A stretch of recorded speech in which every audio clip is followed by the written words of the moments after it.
Hey, everybody, and welcome to Staying Home, your revolutionary guide to the Green New Deal. I'm Josh Fox. Today, our guests, John Bowermaster, an incredible documentary filmmaker and activist, and Nathan Bowles, who is an Appalachian musician, as our musical guest today. John Bowermaster's most recent project is about the Hudson River being in trouble. Hudson River Stories. It's a website. It's a series of shorts. It's really quite an amazingly in-depth project. And John and I know each other because he, for a very long time, was involved in the anti-fracking movement. Sorry about that. It's untangling my headphones. One of the universal experiences of humankind right now, untangling your headphones, as was noted by the great frontman of Flowbots, Jamie Laurie. Anyhow, getting back to John Bowermaster. John Bowermaster, an incredible documentary filmmaker who lives in the Hudson Valley, who brings to us stories that are contemplative, that are about the intricacies of ecology, about the intricacies of the integrity of the Hudson River Basin system, which is, of course, a huge estuary, the Hudson River, that flows all the way up through New York State, and has dozens of tributaries, small streams that lead into it. His most recent project is about undamming the Hudson. The Hudson River has dams all along it that are, some of them are hundreds of years old. And we talk about why it's so important to start to begin the incredibly important work of precious work of and often thankless work of restoring natural habitat from our human intrusion and doing the best jobs we can to be stewards of the land. Now, I'm not one of those people who thinks that human beings have no place in nature. A lot of people think, oh, if all the humans were gone, well, nature would be great. Well, nature would do something, but 5 out of the 6 mass extinctions on this planet had nothing to do with humans. Human beings are actually capable of being amazing stewards of the land, but also cultivators of the very idea of biodiversity, cultivators of a landscape that is rich and diverse. Unlike any other species, we are able to encourage biodiversity, and we are able to shape our landscape. The Amazon was not something, the most diverse landscape on Earth, right? The Amazon River Basin. Was not something that just happened by accident. It happened when people arrived. People created that landscape. So we often think as environmentalists, oh, humans are horrible, humans are bad, humans are the worst, humans just destroy everything all the time. But as it turns out, we also have the capacity to do the opposite of what we're doing. Now, right now, our civilization is extractive. It dominates the landscape. It separates human beings from nature, and it makes us, we really are the scourge and the curse of the planet in our current alignment. But that has not been true for all of human history. And I think that one of the things that John Bowermaster is doing with his new work on ecology is pointing out human beings' sacred and important role in being gardeners and being the keepers of the land. So I would like to encourage that mindset as we think about the Green New Deal, as we think about environmentalism going forward, that human beings are not bad. Human beings are not inherently bad. That is. It is our structures of development that are currently raping and destroying nature, but that doesn't have to be the case. In fact, we have a role to play. We have a role that we must play, and that is a big part of the indigenous philosophy that underlines all of environmentalism. So we're going to have an interesting discussion with my good friend John Bowermaster coming up in just a second. Stay with us. This is Staying Home, your revolutionary guide to the Green New Deal. I'm Josh Fox. So here we have my good friend and a brilliant documentarian, activist, adventurer, John Bowermaster. John, it's so great to see you, first of all. Thanks for being on.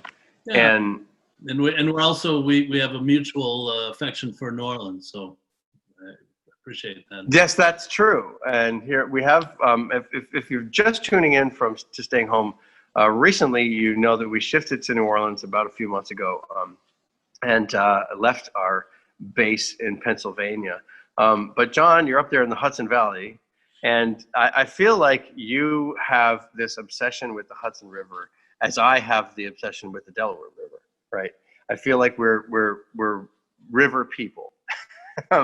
And I really relate to the work that you're doing because of just your incredible passion for that Hudson River Valley and for the Hudson River and all things. And Hudson River Stories is their website. Isn't that right? Am I getting this right? Yep, HudsonRiverStories.com. And there, you periodically drop new pieces about the Hudson River. The latest one is about undamming the Hudson River, which I watched. It's beautiful, beautiful work, the beautiful cinematography, and really great and compassionate reporting. Tell us about the Hudson River project in general, and then tell us about this this particular episode. Yeah, thanks, Josh. Well, I've had really good fortune over the years to travel around the world, and in part because of a long relationship with National Geographic, we've made films literally on every continent, including a couple in Antarctica, including the first 3D movie in Antarctica, etc. But I've always, for 33 years, I've lived here in the Hudson Valley, and there's so many great stories here that I knew eventually we would, start turning the camera on our backyard. I mean, I'm a big believer in that you don't have to travel halfway around the world to find good adventure. You don't have to travel halfway around the world to find good stories. I mean, they're right, literally out there. And here in the Hudson Valley, we benefit from, and I make this point all the time in public, even though I have absolutely no proof. But I believe that we're fortunate here to have more environmental activists per capita than anywhere else in the country. So, and we also have effective environmental activists, in that part of New York. And you could make the argument that the American environmental movement kind of has its roots in the Hudson Valley. Certainly, the American art movement has its roots in the Hudson Valley. So there's a lot of things combining here to make it a really interesting place for storytelling. So and you know this from your experience, when I say we, because films are not made by individuals, but made by teams and collectives and stuff. So when we turned our focus on the Hudson Valley, we went towards the kind of most obvious, which were the environmental ills. We did a series of short films called the Hudson River at Risk.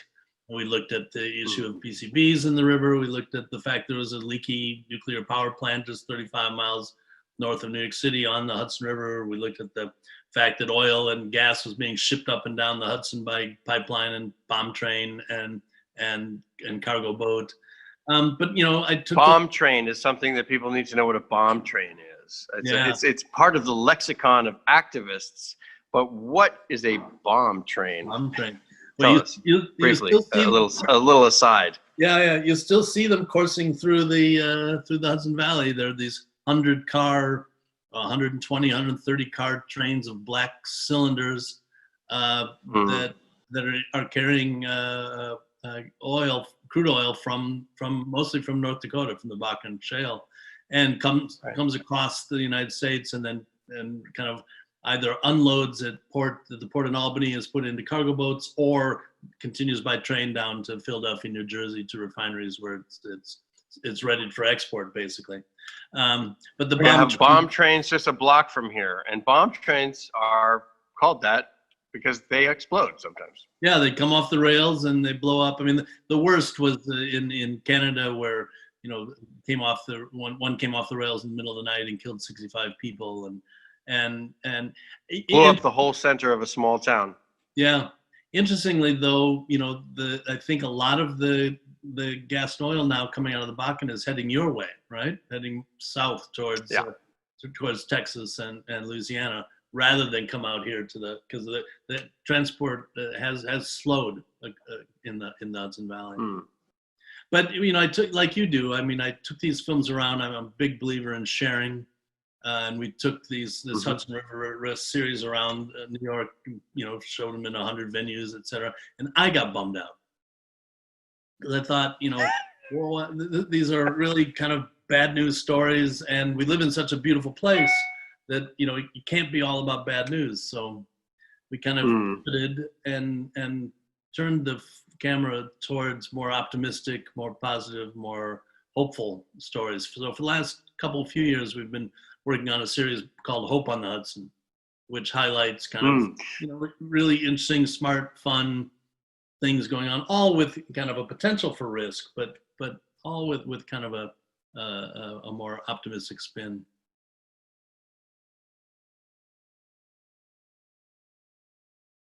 You're tuned in to Staying Home, your revolutionary guide to the Green New Deal. I'm Josh Fox. My guest is John Bowermaster. John Bowermaster, great documentary filmmaker, worldwide adventurer, traveler of Ocean's 8 films, and turning his lens to the Hudson Valley, where he's from and where he lives, and the beautiful area, as you just said, more environmentalists per capita than anywhere in the world. But not just environmentalists in terms of the sense that, oh, I'm an environmentalist, I like nature, and I like to eat that organic food, but environmentalists who go out there and protect things. Recently, I was talking with Myron Dewey, who is one of the great filmmakers who I made the film Awake, A Dream from Standing Rock with Myron Dewey, an indigenous filmmaker from the Paiute tribe out west. And Myron was saying, we don't want to use the terminology activists anymore.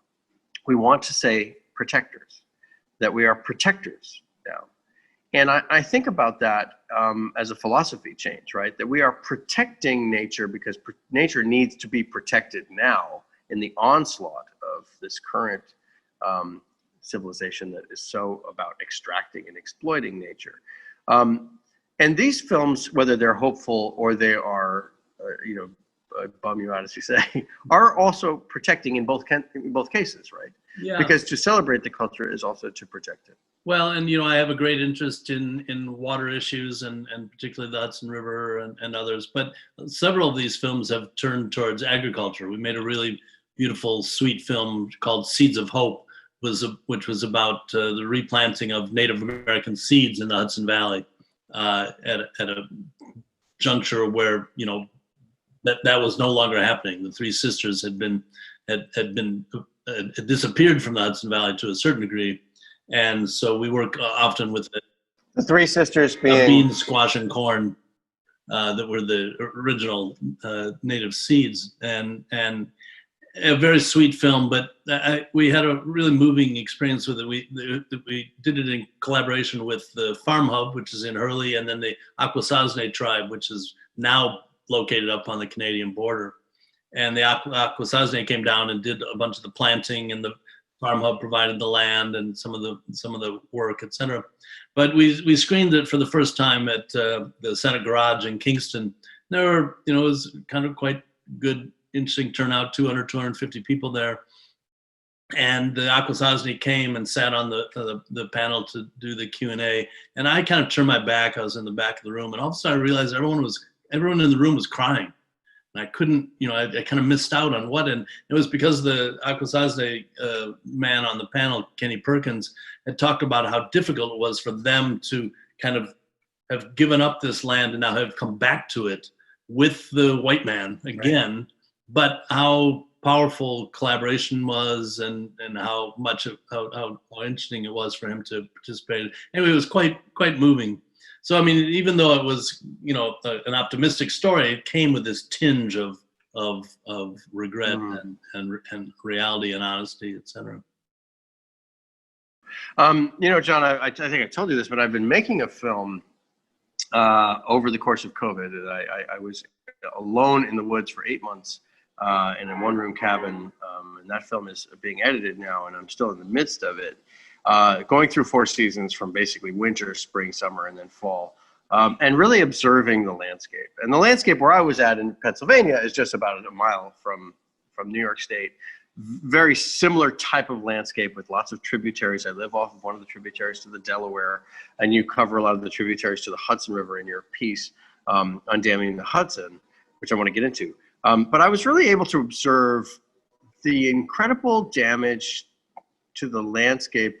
Kim Stanley Robinson called it the mongrel landscape, which is that even though you look at an area like where I was living, where you have just wildlife, you have nature all around you, you don't have farming, you don't have mankind's intrusion, you have an incredible invasion of invasive species, which are like, these colonial plants like honeysuckle, Japanese knotweed, stilt grass, all of these things that come in and just rapaciously, Barbary, just take over the biodiversity of the landscape.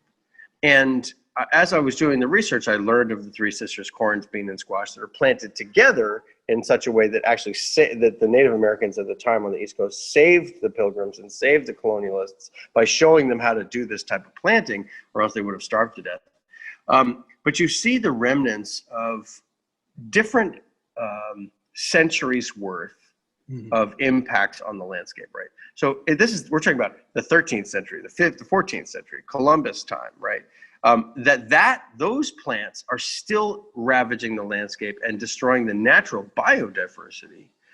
And now you're also taking on that. I just appreciate that human beings have a role to play in nature. It's not just that human beings are like not a part of nature and that we destroy it, but that we have a role to play in cultivation and a role to play in moving biodiversity forward. And I think that's the secret message inside this Undamming the Hudson. That's what I got out of it. Maybe I'm projecting. But what is your attitude here? Because you're talking about environmentalists, I'm talking about protectors. Tell us about the attitude towards nature in terms of human beings' place in the forest or in a river basin. Right. Well, the premise of the story of this undamming the Hudson River is that in the Hudson Valley and along the Hudson River, there are 60 or 70 major tributaries, and each of them hosts several different dams which were built 100, 150 years ago, industrial dams for milling and cutting and for industry at that time. But it's so ironic that we're talking today, Josh, because I had a conversation earlier today with our mutual friend Sandra Steingraber, and who's just put out her new compendium on fracking and health concerns, and she was talking about how many fracking wells have been abandoned across the United States, and immediately made me think of the fact that a previous industrial age left behind all these dams, because that's the blight of these small, and they're made of stone or cement, or we participated in this film that you were talking about. It was essentially Undamming the Hudson 1, because just this past month we filmed with Riverkeeper the takedown of two dams for another film called Undamming the Hudson 2 or something along those lines. And in that 100-year-old dam was rebar and cement. Who knew? I had no idea that there would be that much rebar in a 100-year-old dam. But anyway, these dams have been left behind. They use them. They kind of blocked nature, and then they walked away and just left them, and no one held them accountable. So when Sandra mentioned, the million, fracking wells that are left across the country that are open, and the industry has just walked away from them and left them behind. So we have a pretty long tradition of industrializing and then turning our back with no enforcement. No one forced those guys who put in the mill dams to take them down. No one's enforcing the laws that should require these fracking sites to be shuttered or closed up. In fact, some of the places in Gasland that showed people lighting their water on fire had to do with contamination that happened from fracking wells and oil and gas wells from 50, 60 years ago that were left alone. And there was a famous case in West Virginia where a fracking well, an older fracking well that they didn't even know was there, was nearby to a fracking well that they were doing, in the 80s, I think it was. And the new fracking well hit the old one and shot the contamination up through all of the substrata and back up out of the ground and contaminated an entire aquifer underneath. Mm-hmm. So not only are they abandoned, sometimes you don't even know where they are, and then they end up becoming these horrific conduits for pollution to the layers that we need for survival, right? So many millions of people throughout the United States depend on groundwater for their survival. And if you've got an old leaking oil and gas well, which is now connecting, right, the pollutant layers, which are the oil and gas layers, which have normally occurring radioactive material and all sorts of other nasty stuff, benzene, toluene, the BTEX chemicals. These are neurotoxins, they're carcinogens, they're endocrine disruptors. And nature, through millions of years of millennia, has stuffed all of that material, the material of death, down and away from the layers of the substrata that help life, right? Like water, streams, lakes, aquifers.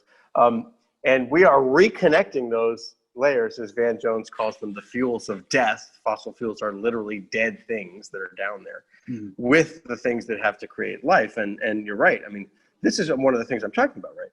Our role cannot simply be, at this point, to leave nature alone, which of course we're not going to do, but it also has to be about a very active restoring and rehabilitation of centuries worth of damage. The beauty, and we've now witnessed several of these dams on tributaries being taken down. The beauty of it is literally within days of the man-made dam being taken down, the little creeks and rivers that are tributaries of the Hudson are filled with fish.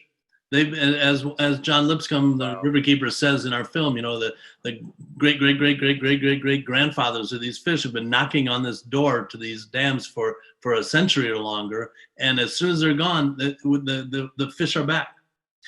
We had a beautiful. We filmed just a month ago a creek, the Quisay Creek in Newburgh and the Furnace Brook in Cortland, New York. We filmed dams being taken down, but you know, these are not the Hoover Dam. This is not a 100-foot tall thing. These are they're small. They're 10 feet tall, 5 and 6 foot tall. But as John Lipscomb says, a fish has just as hard a time traversing a river, a creek that's dammed by 1 foot as 100 feet. You know, it doesn't matter. Right. But we filmed this thing being taken down, and there was a representative from the Department of Environmental Conservation there, the DEC, and he was very moved to watch this thing be taken down, because he said, I'm going to go home and my daughter's going to ask me, well, Daddy, what did you do today? And he said, well, you know, I reconnected a river that had been disconnected for 100 years. And, you know, it's a reminder that we can repair, we can fix these things that we've kind of messed up.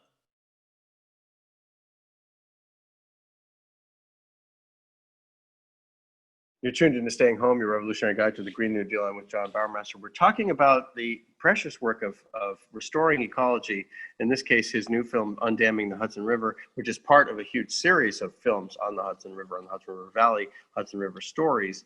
You know, John, like, we go all over the world, you and I. You have done it, 6 continents, same here, with Nat Geographic, me with, you know, my own independent operation, obviously going on to HBO and Netflix and other things like that. And you know, we get so wrapped up in this horror, because when I was reporting on fracking, it's like you want to see. I had Sheila Nevins, who was the head of HBO documentary, who I love, who is a genius, who is a firebrand, who got all of my projects through, and I wish she was still there, who was fired by AT&T when the AT&T took over. But she moved on to somewhere, right? She's in MTV now, yeah, No, which is a slightly different situation. But anyhow, the point is that I went to her after Gasland, and Gasland had just shot the works, you know, shot the moon on all fronts. Like we a tiny little film made for under $5,000 by a bunch of ragtag kids, wins at Sundance, gets on HBO, nominated for the Oscar, seen all over the world by 100 million people, 32 countries, wins the Emmy, all this stuff. And so she's like, you can do anything you want. Next, Josh. And I went to her, I said, well, I want to make a movie about renewable energy and the hopeful solutions to climate change for the world. Nah, nobody wants to watch that. No. No, sorry. No, you can't do that. You got to make something with explosions. We need doom and gloom. People want to be sad, you know? And so I said, all right, well, we'll make Gasland Part 2. And we kind of snuck in all the stuff about the renewable energy and the Green New Deal and into that film. But it was fascinating, because I think we have to find some way, with enthusiasm and passion and vigor, to take on this other work, to say we can be as passionate about repairing nature, restoring it, as we have been about reporting on its destruction. What's your philosophy there as a filmmaker? Well, how do you do that? How do you make those stories interesting? Yeah, I mean, it's a challenge for filmmakers, because I can't remember what year. I think when did your most recent film come out? In 2015? No, How to Let Go of the World was 2016. Yeah, Awake, A Dream from Standing Rock was 2017. Yeah, but there were half a dozen really high gloss movies, including yours, that came out in that year, that represented, tried to tell the story of climate change and what we can do to change it. but we're preaching to the choir. We as filmmakers, we're reaching the same kind of thin slice of the audience. So he's expanding that reach, expanding that audience is our responsibility. And how we do that is to tell stories in a different way. And I certainly don't have the solutions. I try, as we all do with our respective films, but we can't keep, we have to get beyond that slice. We need to tell stories. And I think, I've shown my films here in the Hudson Valley in rural fire departments and in high-end, artist galleries, etc. Trying to get them in front of every type of viewer, rather than just the people who would identify themselves as green or as an activist or a protector. And I think that certain films have been able to do that. I also think that there is a point to making films look, there's all these mechanisms, right? There are the major cable distribution, there are the Oscars, the Emmys. There's a way to make a big bright noise and big bright light and big loud noise and get stuff out there to people. And there certainly have been helped in your case by Mark Ruffalo, who was in Dear Governor Cuomo and other films with Leonardo DiCaprio at the helm, and start cashing in on some of that celebrity power as a way into it. But I also think that change is made in a different way. Change isn't made because you get to 51% and everyone is like, oh yeah, great. Change gets made when you have 6% or 5% of a population that is up in arms. That's Martin Luther King's and Bill McKibben's theory of change. So in a way, making films to inspire and heal those on the front lines, which I think you're doing, is the way actually we get things done, as opposed to maybe the whole glitz and glam of a Hollywood movie that might get a lot of people to see it. Does that make sense? Do you ever think about, I'm making films for the troops, I'm making films for that group of people that are actually going to do the work? Well, but I'm also making films for my personal community, for my backyard here. Right. And which I think is important. I think that, I really enjoy the fact that I can go out and do the work that I'm passionate about and sleep in my own bed at night. I don't have to go halfway around the world to find these stories. And also what these films have done for me is it's introduced me to my own community in a new way.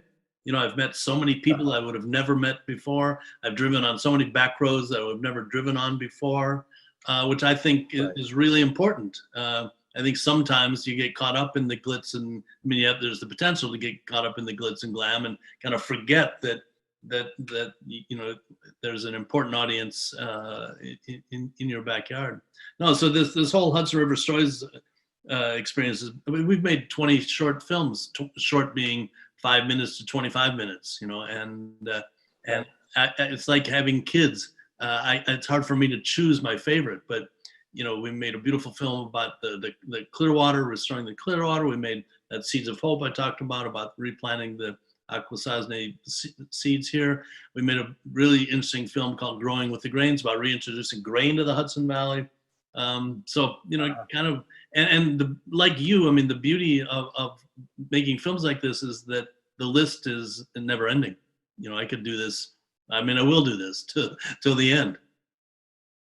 Yeah. So John, in the 3 minutes that we have left, tell people where to see the films, what's next for you guys, and what are some of the bigger ambitions of this particular project? Yeah. In terms of political or cultural. Yeah, HudsonRiverStories.com. All the films are there for free.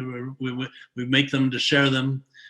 We've had really good response. We get really good response from the public. Our big film for 2021 is I'm calling it Eyes on the Rise, and it's about sea level rise from Manhattan to Catskill, really. And because there are, it obviously sea level rise is one of our bigger environmental issues. It's inevitable. It's coming. We know it's coming. We have time to prepare. Communities that do prepare may be okay. Communities that don't prepare, Right. it's over. You know, you have to get ready. And we're talking about, you know, a city of 8 million in New York City, and then communities along the river that are smaller.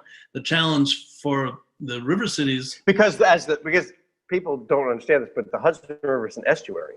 So as the tides change, the river can flow in one direction and then it'll go back down and flow in the other direction. So there's part of it that's brackish, right? So sea level rise will actually affect the river, right?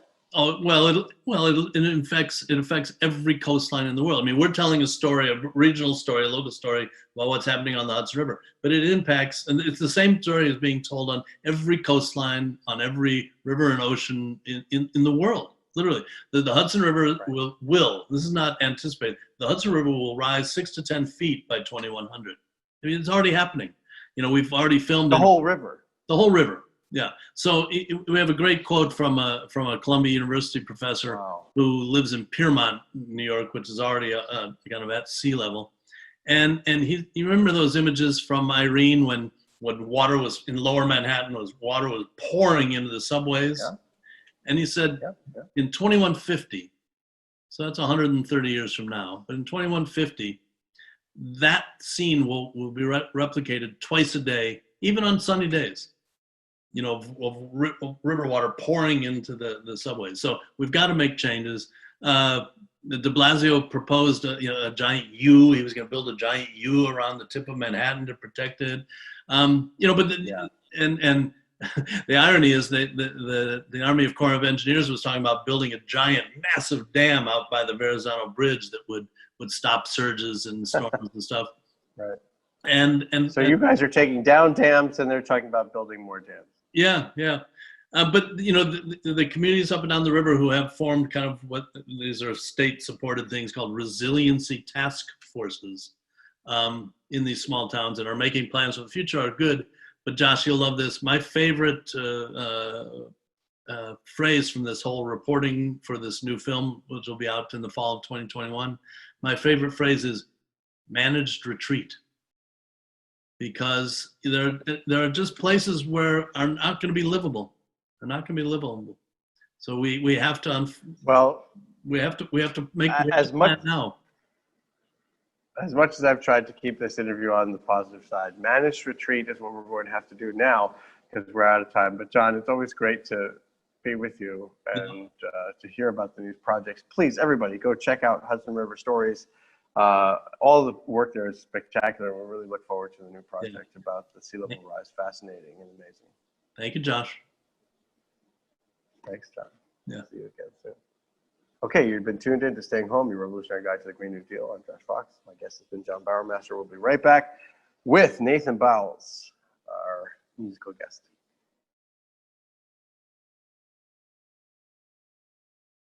Always happy to see a person with a banjo on this program. Nathan Bowles. Sorry about saying Bowles. You know, it's just what it is. I'm glad that people don't mispronounce Fox because there are ways to mispronounce it that are wrong. Okay, so Nathan, it's great to see you. Thanks for coming out to the show, and tell us about your Appalachian focus and the music that you do before we do some songs. Sure. So I learned banjo or started playing banjo when I was living in Blacksburg, Virginia. In the I guess mid 2000s. I started playing around 2006 because I was playing with a group of people in a old-time string band group that I still play with, the Black Twig Pickers. And at first I was just playing kind of percussion, washboard, some like tub bass, wash tub bass, that kind of thing. My background is in percussion and some piano, but I was interested in clawhammer banjo. It seemed like a cool, I'm not a guitar player, so I wasn't coming from that. I enjoy guitar music, but I wasn't coming from that background. So the way Mike from the Twigs was playing clawhammer banjo in that group, I found very interesting, and I started looking into it myself, and he was giving me recordings, and I was digesting a lot of that local style, and And then Mike and Isaac from the Twigs gifted me a cheap banjo and sort of said, okay, now you're going to be the banjo player in this band. So Mike can focus on fiddle, and because Mike was really getting into fiddle pretty seriously around that time. So yeah, this would have been around 2006, 2007. And I started working on my own solo material on the instrument, still within that clawhammer style, but stretching out and using a lot of other influences. Just from my listening habits. We have a lot of different kinds of styles of banjo on the program. I mean, I know when I started to learn banjo, it was all about the bluegrass. It was all about the finger picking. And that was, that's what a lot of people think about when they think about banjo. They think about finger picking. They think, you know what I mean? All that kind of work. But the frailing, the clawhammer, which I learned later, it became my real love. Because there's something about that rhythm and that percussiveness of it, and that you can see my fingernails here, are all about that frailing. And well, of course, we have in this New Orleans-based a lot of jazz banjo, which is completely different. You see a jazz banjo right over my shoulder right there. Yeah. So it's one of those things we call old time banjo or frailing or clawhammer, and it is an amazing tradition that comes actually from before the bluegrass. It's older than bluegrass, and it's Appalachian style. So are you going to play something for us today? Yeah. I was thinking about kind of what, on my last record under my own name that came out a couple years ago, I've been playing with a trio, although we haven't really been able to rehearse with the times we're in as they are. Doing a trio with upright bass and drum kit and amping the banjo. But that material is kind of hard to pull off solo. So I was kind of thinking back and playing around the house today. I think I'm going to play, more of a kind of bluesy, raggy tune from my third record called Burnt Ends Rag. And I live in Durham, North Carolina. I've been here for a few years, and today was very cold and drizzly, and I'm hoping maybe by playing this, I can kind of start a fire or something. So, as Steve Martin said, you can't play a depressing song on the banjo. I still think it will help. I could bring a ray of sunshine. But this one, hopefully, not this one, hopefully. So, we'll see what we can do with this one. Burnt Ends Rag.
Nathan Bowles on the banjo. I love that sound. It's such a beautiful sounding banjo. What kind of banjo is that? This is a Buckeye banjo built by Greg Galbraith in Eggleston, Virginia, not far from Blacksburg. It's got such a wonderful bass tone on that banjo. Thanks. Thank you. Yeah, that is something I appreciate about it as well. It's got a real body to it. It's got a goatskin head, and I'm playing through an amp and sort of tweaking levels here and there to get a little bit of oomph with it. It's been fun playing with an amp more with the trio and then experimenting with it more as I play solo as well.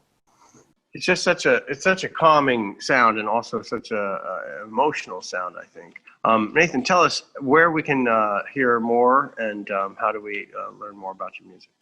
Yeah, you can find my last 3 solo records at my Bandcamp, which is Nathan Bowles, B as in boy, OWLES.bandcamp.com. Also, something I've been doing during COVID is also teaching remote banjo lessons, which I've been having a lot of fun with. So you can inquire about those through my social media, my Twitter, Spiral Galaxies, Pig Ankle Strut, my Instagram, and also my email, piganklestrut@gmail.com, if you want to talk about remote banjo lessons, which has been something that I've found. I encourage everyone in their lifetime to learn the banjo. We need more of that in the world. So check out Nathan. Nathan, thanks so much, but that's all the time we have. Fabulous. Thanks. I really appreciate you being on. Thanks for having me. That's our show for today. This has been Staying Home, your revolutionary guide to the Green New Deal. Thanks for being with us. We'll see you tomorrow.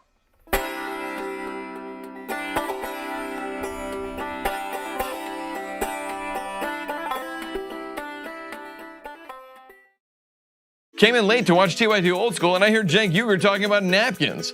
Is this the kind of nonsense Anna Kasparian was talking about? Gotta love membership privileges. Gotta love them. Please have Dave on every 4 episodes or so. Watching Ben Mankiewicz and Cenk Uygur on Old School talking is exactly like watching Seinfeld and George. I'm not sure if that's a compliment. Who's on Old School today? Is there one?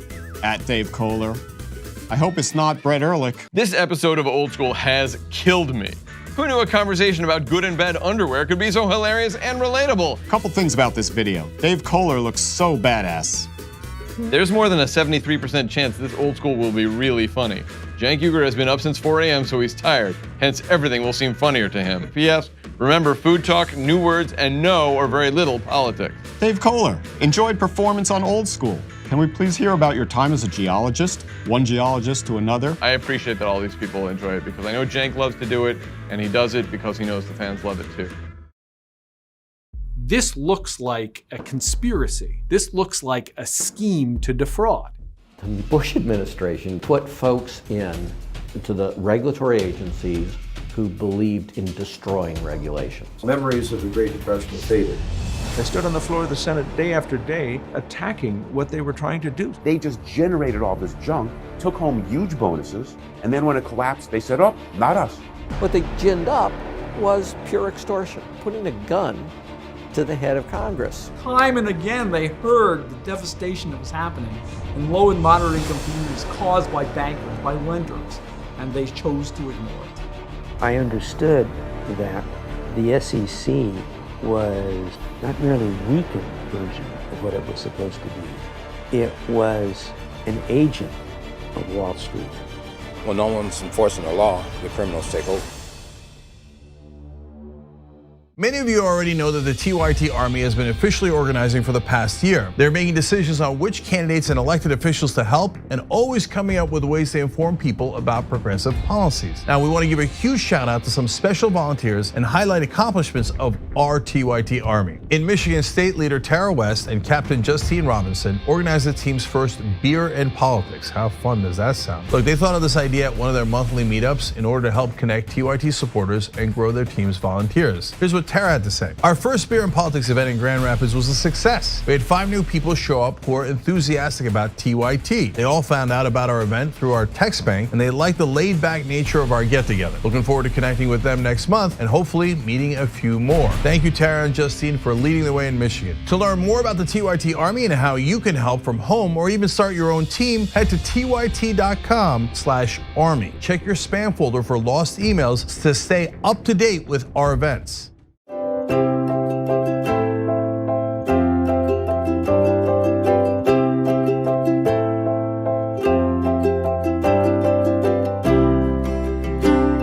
How would I look walking the dog on the White House lawn? Would that be?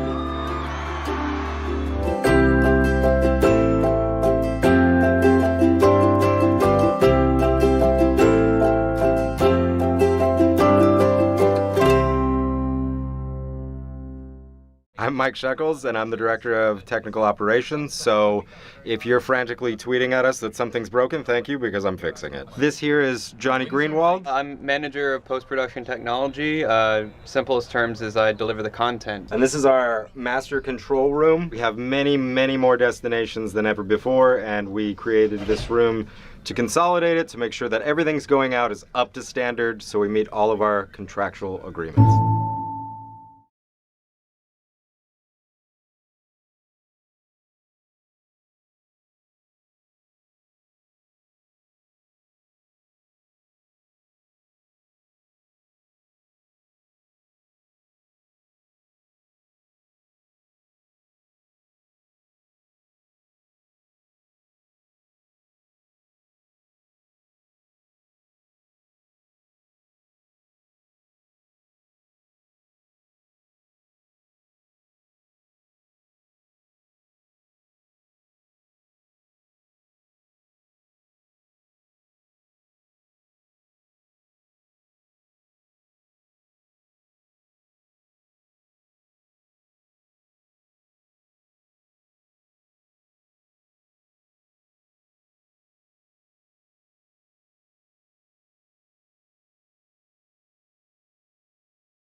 What's going on, everyone? Welcome to the conversation here on TYT. I am your sometimes host, Francesca Fiorentini. It has been a very intense time, and I'm so glad we have our next two guests to dissect everything that's been going on. I'm going to read a little bit from our first guest's recent column in The Nation magazine.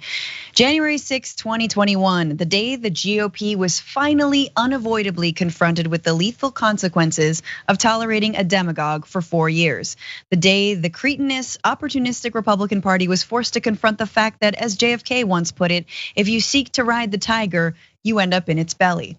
If you tolerate a president who calls neo-Nazis very fine people, if you tolerate a president who tweets support for militias trying to invade the Michigan state capitol, if you tolerate a president who calls the free press enemies of the people, if you indulge a president who threatens private citizens, if you acquit a president impeached for manifestly criminal actions and trying to strong-arm the Ukrainian government into providing dirt on a domestic political opponent, if you turn a blind eye to a president's repeatedly demanding that election officials commit fraud by finding him a predetermined number of votes, if in short, you dally with demagogy and mob rule in both the political and criminal sense of the word mob, if you buy into a lethal personality cult, eventually those chickens will come home to roost. And those are the very, very telling words of my next guest, Sasha Abramsky, columnist and author of this article, "The GOP is no longer a viable governing party," and the book, "Jumping at Shadows, The Triumph of Fear and the End of the American Dream." Sasha, thank you so much for being here. Francesca, it's a pleasure. Thanks for having me on. Yes, of course, and what a perfect way to sum everything that we've seen up. The chickens are coming home to roost, and it has been a wake-up call. I'm just not sure for whom. Do you think that Republicans are hearing the alarm bells sound finally? I do, and I think they're hearing it for two reasons. One, they were genuinely personally scared, because for 5 years, Donald Trump has turned the mob against other people, against Muslims and Mexicans and Black Lives Matter protesters, against political opponents, against women suing him for sexual harassment, whatever it might be. He's turned the mob against other people. And this time, he, in the most visceral way possible, turned it against legislators. So I think on one level, there's just this realization that this stuff isn't just a game, but it's actually very, very dangerous. And on the second level, there's a pragmatic thing in play here, which is Trump has lost all power. In the last 3 days, we have seen the most remarkable shrinking of this sort of political would-be strongman into a midget. He's just vanished overnight. By the time your audience sees this interview, it's entirely possible Trump won't be the president anymore. So I think the GOP now has to confront the fact that there is such national and international revulsion at what they have unleashed on the country that unless they get a handle on it, unless they clean house, unless they get rid of Donald Trump, unless they censor Hawley and Cruz, unless they get a handle on these, fascist street fighting gangs who've attached themselves to the party, unless they do that as a governing party, they're dead in the water. I want to talk a little bit more about that because I agree with you. I'm there, and I truly believe this is a wake-up call for a party that has been sleepwalking into this kind of extremism for so long. And I don't, now exactly. It's like Republicans are always Republicans until their nephew is gay, or their niece was in a mass shooting. And then suddenly they're like, oh, gee, maybe we should have gun control, or maybe gay rights are important, things like that. But there is an argument out there, which is that no, Hawley and Cruz are the future of the Republican Party. They're gonna clean up, and this sort of anti-reality nut job, wing of the party is gonna continue to call the shots. What are your thoughts on that? If Hawley and Cruz are the future of the Republican Party, it is a party that's capable of getting 20 to 25% of the electorate. There's no way a party that explicitly links itself to the Proud Boys. And there were people running into that Capitol building wearing t-shirts saying 6 million Jews weren't enough. In other words, the Holocaust wasn't a complete job and they wanted more people killed. There is no way you're going to create a governing majority now that Trump's bubble has burst, now the cult of the personality has burst, and it has all over the place.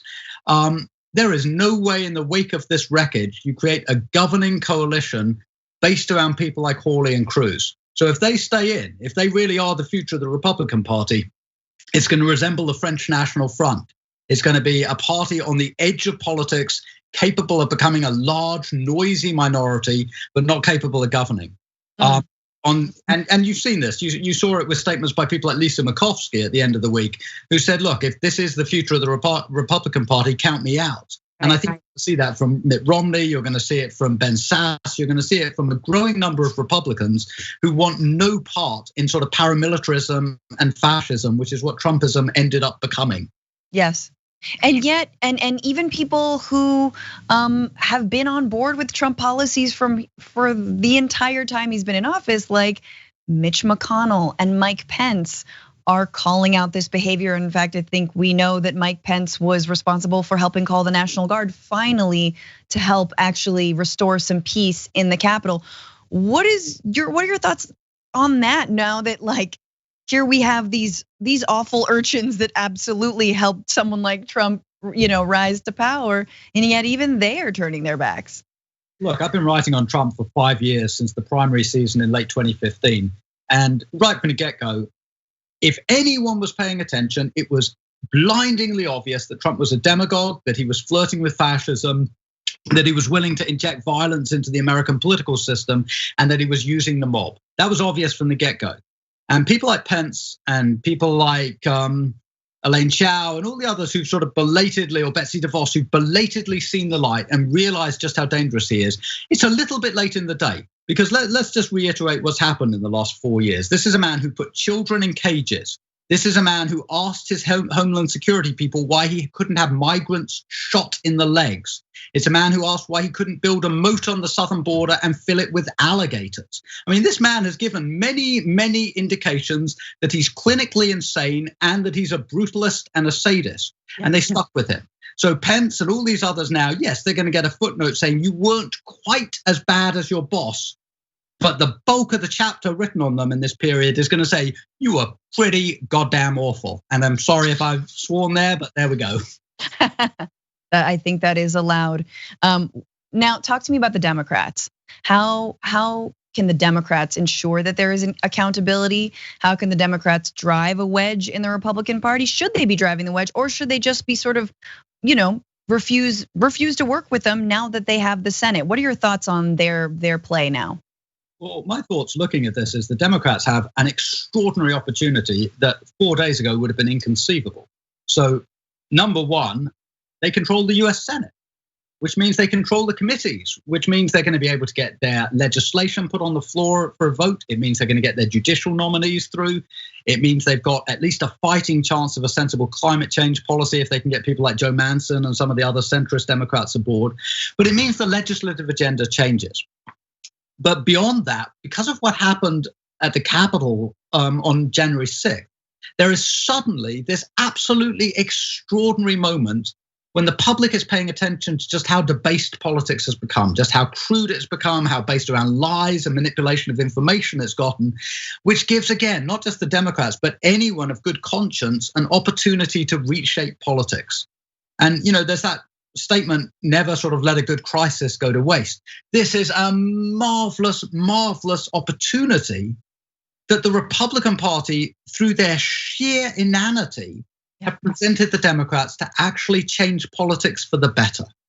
Because we've held a mirror up to ourselves and seen what happens when you let extremism run rampant. And the Republican Party has become by default a party of extremists. And so now the Democratic Party can basically fill a void, and they can come in with sensible party politics. They can come in with a voice that isn't based around extremism, and they can craft an agenda that actually can help the public, that can deal with all these, extraordinary crises, from the coronavirus pandemic to the political crisis. The Democrats have an opportunity to actually reshape politics for the better over the next 2 or 4 years. And this is a gift that, paradoxically, this is Trump's last gift. In the sheer awfulness of his exit from power, he's actually opened the door to a better politics at the back end of his presidency.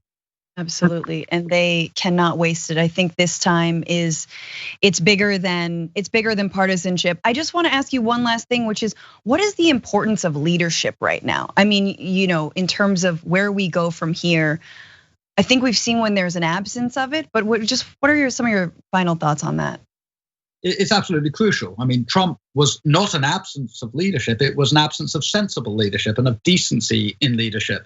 There was leadership. It was leadership of the mob, and it was leadership of a massive propaganda machine, and it was leadership essentially of a cult of the personality.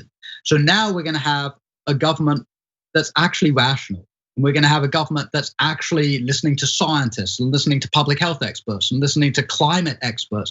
It's going to be a huge sea change. And it might not on a day-to-day basis be as titillating or as sort of, bizarrely fascinating as the Trump era, but sometimes calm, quiet, deliberative government, calm, quiet, deliberative government is better than the kind of nonsense that Trump threw up over the last 4 years. So good riddance to this man. Let's get him out of power. Let's get him out of office. Let's move on to a more decent chapter in American history.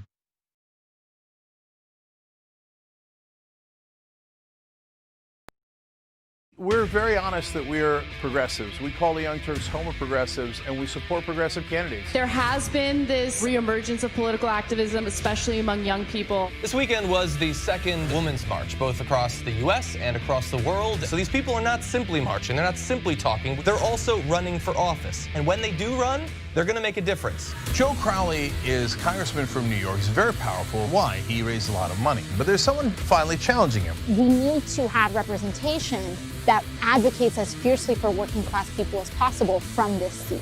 If candidates like Alexandria Ocasio-Cortez even get a little bit of media attention outside of what the Young Turks does, they have an excellent chance of winning. She's gonna win, she's gonna win. 68% reporting. The majority of Americans want Medicare for all. So I don't care what you and your corporate cronies want. What I care about is what the American people want. We believe in total change. Everything runs on donor money.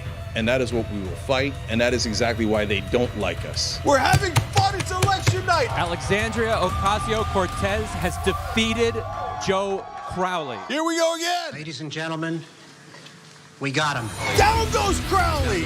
Down goes Crowley! Down goes Manafort! Down goes Cohen! Women came out in record numbers in the primaries. They said, you'll be lucky to get one candidate. We now have 12 that have won their primaries. Bezos and Amazon announcing that they are going to go to a 15-hour minimum wage. We're making progress. Let's keep going. Many of these women made history. The biggest victories, all women of color. Rashida Tlaib and Ilhan Omar, Sharice Davids and Deb Haaland. And I want to go to Congress because I want to change those things. I'm calling it. Jamal Bowman has won. Down goes Engel.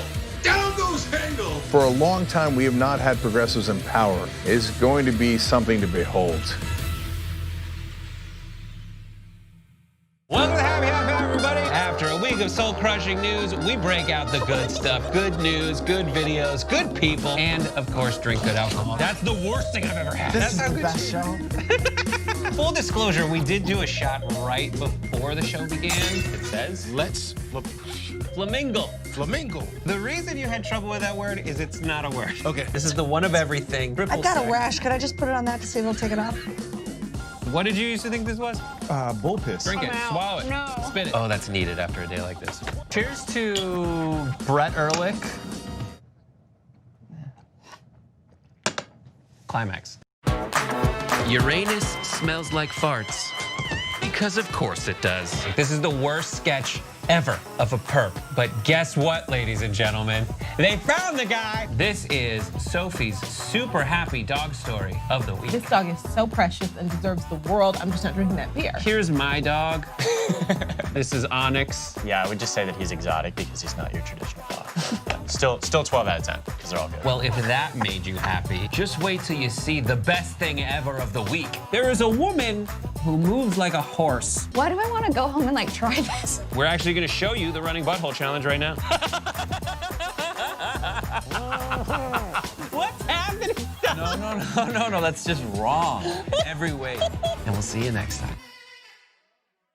Hey, Dave. As you can probably see, Skype froze.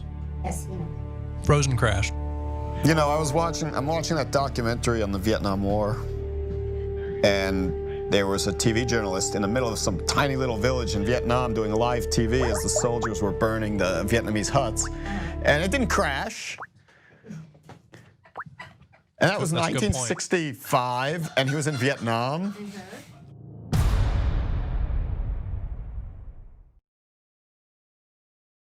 Welcome back to the conversation. I'm Francesca Fiorentini. My next guest is K. Sabil Rahman, associate professor of law at Brooklyn Law School and the president of Demos, a think and do tank that powers the movement for a just, inclusive, and multiracial democracy. Sabil, welcome. Thanks so much for having me. Yeah, thank you for being here. I don't know why I'm so happy, because we have to make sense of some dark, dark days. And I think I've been asking everyone I meet this, but what do you feel like is one of the main lessons that have come out, or that has come out of this storming of the Capitol and the vote of 127 legislators to overturn a democratic election? Yeah, absolutely. Well, one of the things that folks have been saying a lot, you see on Twitter and elsewhere, that this isn't America. But I think the real lesson actually is that this very much is America, right? The truth is that in our history, we have had a long-running battle between two visions of America. One is the fight to be an inclusive, multiracial democracy. And you saw that after the Civil War, you saw that in the Civil Rights Movement. You're seeing that now, what's trying to be born in, say, the Georgia results of just earlier this very week, against another very different idea of America, which is really a white supremacist, ethno-nationalist state, right? Yes. And it was the latter that stormed the Capitol, tried to violently overturn the results of an election.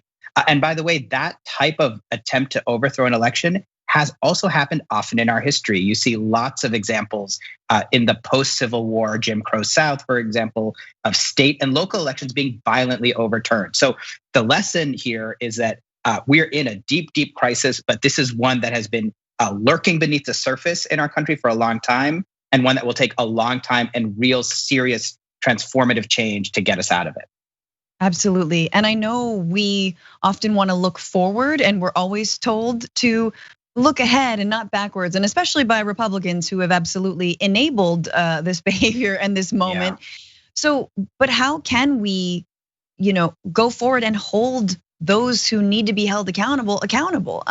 Those who tried to overturn this election and not just normalize their behavior. Yeah, absolutely. And I think the path ahead is really about both accountability and transformation. And so on accountability first, we're seeing some of it start to happen, right? There's acceleration in the House and then the Congress about calls for a second impeachment of President Trump over inciting an insurrection over the Capitol. I think that's exactly right.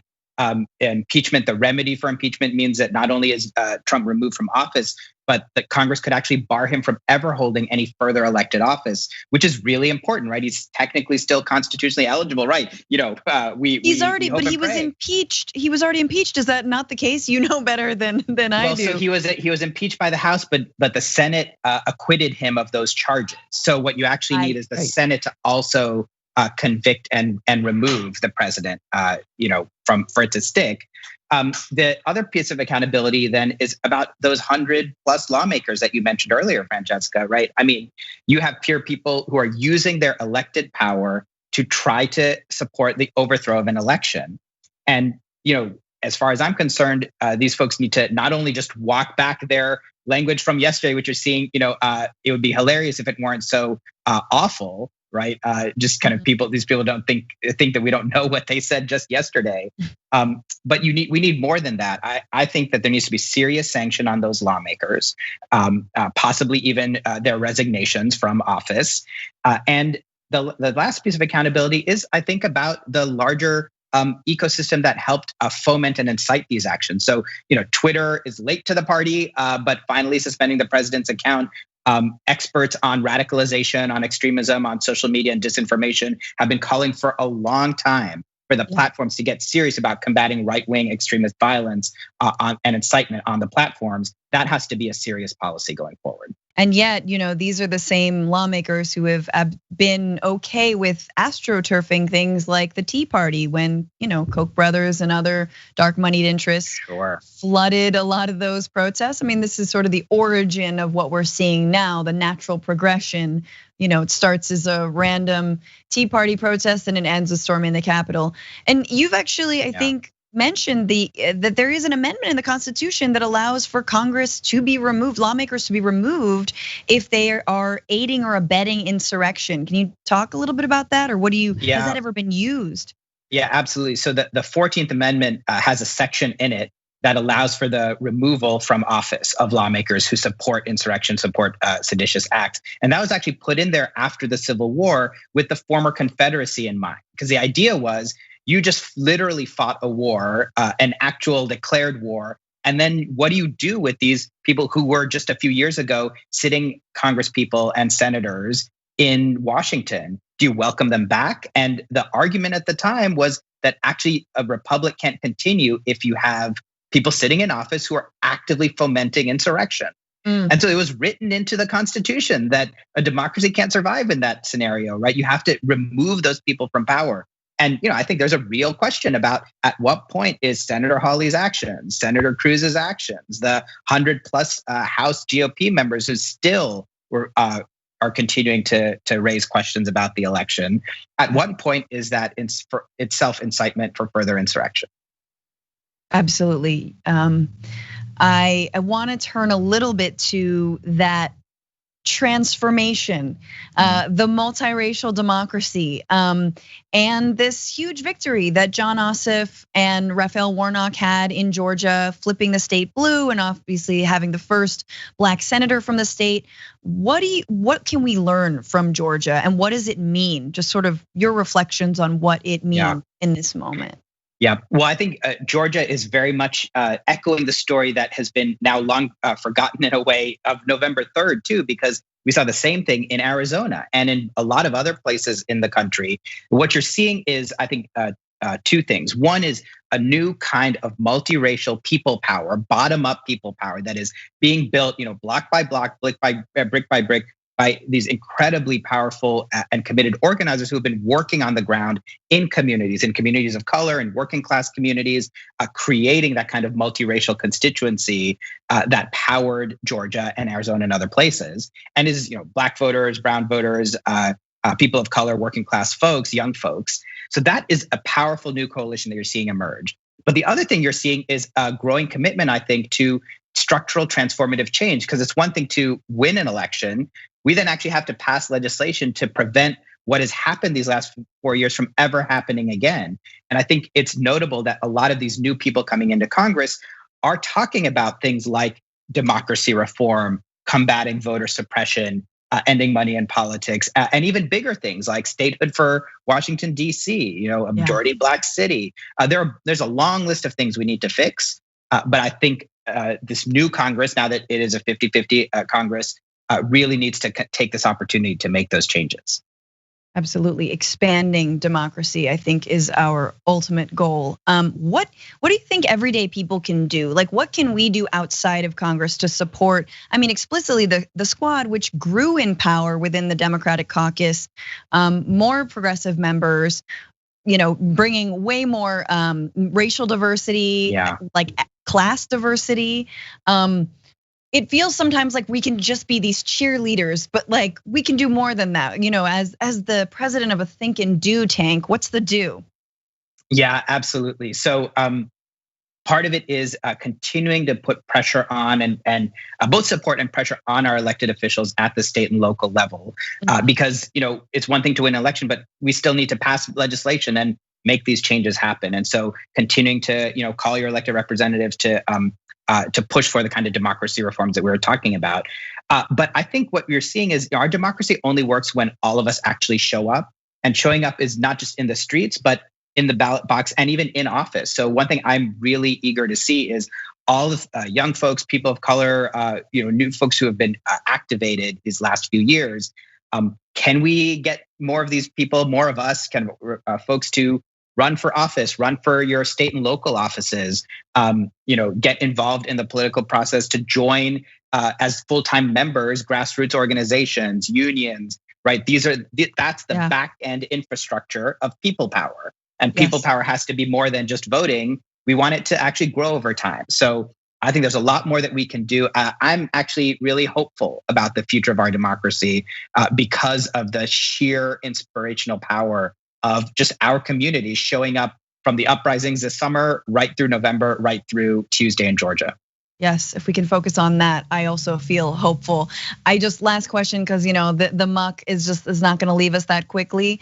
But how do you feel like we neutralize some of these 75 million people who voted for Trump? Do they peter out? What are your thoughts? I know this is a huge question for 1 minute we have left, but they're going to keep mobilizing. I think we have to do both, have accountability, but also response, right? So accountability in terms of actually prosecuting people who are being violent, who are attacking our institutions, attacking other people. Like 4 people died in the attack on the Capitol. But I think that's where we need to break the hold of social media that is spreading disinformation, accelerating radicalization, and make those structural democracy reforms that makes it so that these 75 million people don't have outsized political power, right? The Democrats have 50 seats in the Senate, but they represent 40 million more people than the 50 Republicans in the Senate. That is untenable in the long run.